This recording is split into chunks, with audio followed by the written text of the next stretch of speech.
Yeah, let's for a few bits of Goode this weekend. We're going to start off in the Championship, though, James. Doncaster, the mighty Donny, beat Ealing Trailblazers, 22 points to 5 at the weekend. Ealing, massive favourites to get promoted potentially to the Premiership next year. And Donny have just absolutely smashed them up in Doncaster. So, tip of the slipper to them. We'll go over to France now. Perpignan beat Clermont 26-24 over in the top 14. And Bordeaux get a mention as well in the Goode this week. They absolutely spanked Racing away from home, 37 points to 14. Racing had all their stars playing. They had Vakatawa, Gail Fiku, Finn Russell, Curtly Beale. The names just kept coming. But no. Bordeaux absolutely dominated them. 31 unanswered points in the second half, including a Santi Cordero hat-trick. So tip the slipper to Bordeaux. We'll go over to Italy, James, and the URC. Leonardo Marin, a case of deja vu against the Scottish team as he nailed a last gasp drop goal to beat Glasgow 19 points to 18. So big tip of the slipper to him.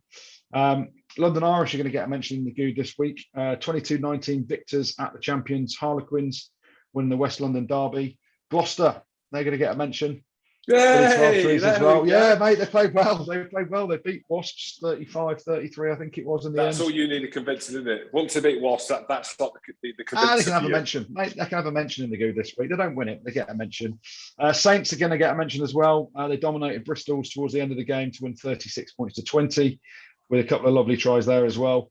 Ulster get a mention in the Goode. Very close to winning it, Ulster, this week.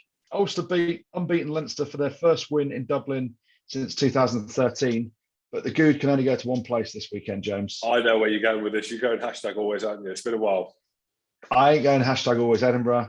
I'm going to part of our old club, though, James Hamilton.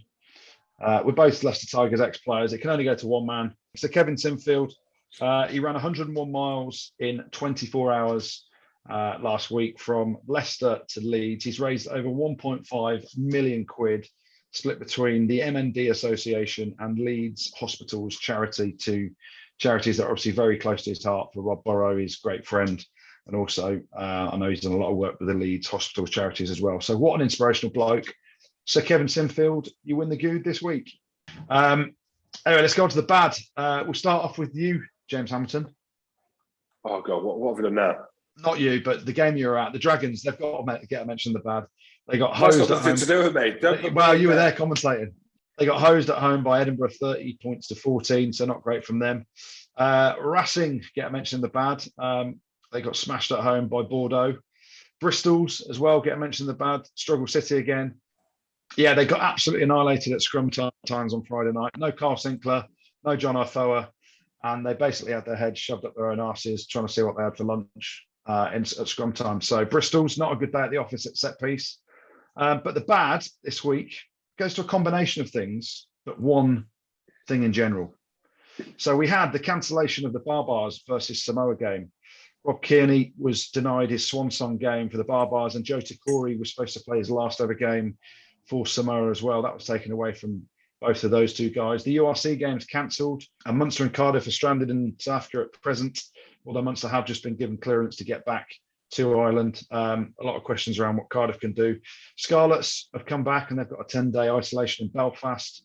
Loads of things going on, but basically the bad this week is just got to go to COVID and the Omicron.